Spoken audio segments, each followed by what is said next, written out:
And obviously, a lot of people know at this point, and if you don't, you're gonna know now, I had an affair. I did.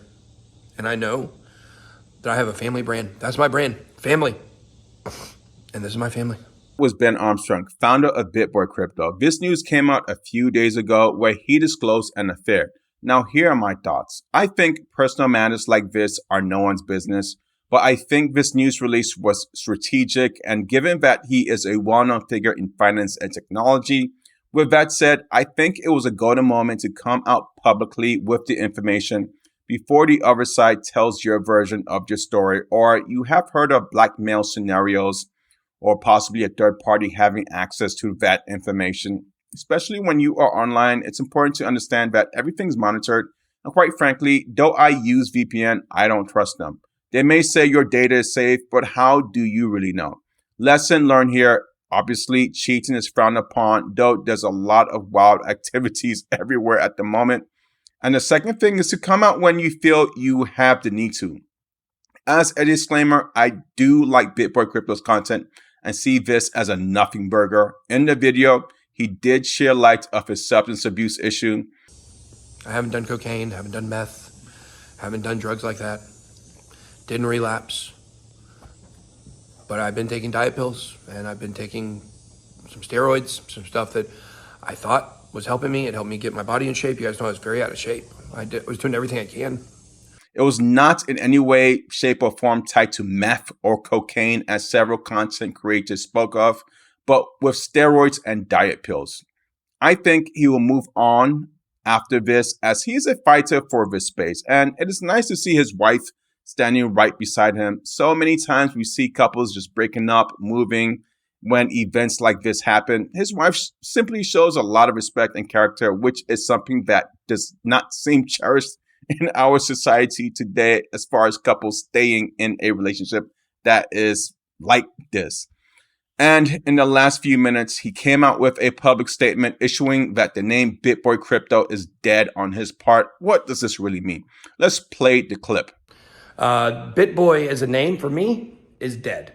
I am now Ben Armstrong, which is my name. Regardless of all the craziness out there, wish everyone the best of luck. And I have a strong feeling we will be seeing Ben Armstrong again. So look out for a YouTube channel titled Ben Armstrong, which is currently live on YouTube right now. So make sure you check it out.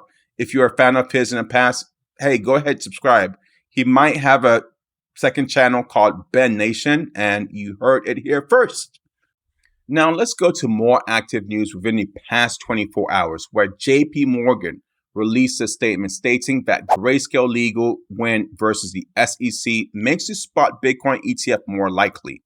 JP Morgan notes that the court ruled there is no justification to allow futures-based Bitcoin ETFs, but deny spot ETFs.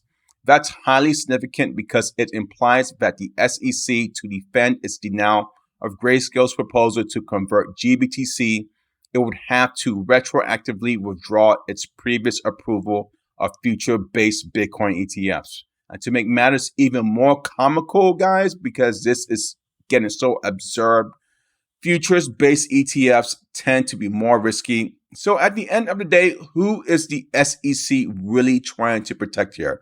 Yes, it makes no sense. So guys, simply forget about the Bitcoin ETF being rejected, as it is a matter of time, in my opinion, of them being approved. I predict one will pass sometime around the Bitcoin halving event, which will take place around April of 2024, as I mentioned earlier in a previous video. And I do not think it will happen this year.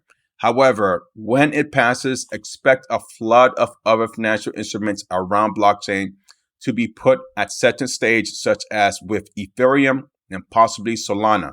And you better believe that big players understand this. So the second most popular cryptocurrency most likely to enter the realm of ETFs at the moment is Ethereum. The token was declared not a security by the SEC, and you have the Ethereum Alliance, which consists of major financial institutions and companies backing this blockchain technology, which just helps in its support for adoption. And those parties include the likes of Microsoft and JP Morgan, to name just a few. And with the rise of Bitcoin's use as a margin collateral in crypto futures trading growing more and more, Wall Street wants to make money. Glassnode, a crypto reporting and surveillance firm, reported that BTC margin contracts now account for amazing 33% of the total futures open interest, which is absolutely crazy. This number is up from 20% in July. These type of instruments are lucrative for both the buyer and counterparty because they offer a non-linear payoff, bringing traders to their position liquidation point faster than cash margin contracts. So if you're buying and selling, what does that mean? You are in and out faster than trying to settle in cash, which might force you to convert to another cryptocurrency before withdrawing. How annoying and excruciating. But let's move away from Bitcoin and talk about international news. We have new enforcements and presidents of countries appearing on the stage, where in Australia, the Senate committee rejected a crypto bill from opposition Senator Andrew Bragg focused on CBDC. The Senate committee said the bill lacked detail and certainty and was at the odds with the government's approach. A quote from Cointelegraph notes the bill not congruent with international regimes and caused genuine concern for regulatory arbitrage and adverse outcomes to the industry. So what does this language mean? I think absolutely nothing, as right now Australia's focus is to come out hard with their own CBDC. We saw a similar move with China in the past, focusing on their digital currency, and right now they are ready for crypto adoption. And the United States is several steps behind China as they work towards their own digital currency. So in the meanwhile, expect vague language spewing from both aisles of the Senate, which could take months or years. In the meanwhile, nothing has changed, and cryptos in general is still in limbo land over there. And in the final news of today, because we cannot forget about Singapore, while they have a new president, a former central bank chairman who has called crypto slightly crazy. The new president, Darman, previously the country's finance minister and central bank chairman, he took more than 70% of the vote to take a largely ceremonial role. But to be fair, his views on cryptos overall has been extremely mixed. And while the role is largely ceremonial, the 66-year-old's experience might mean he has some influence in shaping policy related to the future of finance, including cryptocurrencies, central bank digital currencies, CBDCs, and more.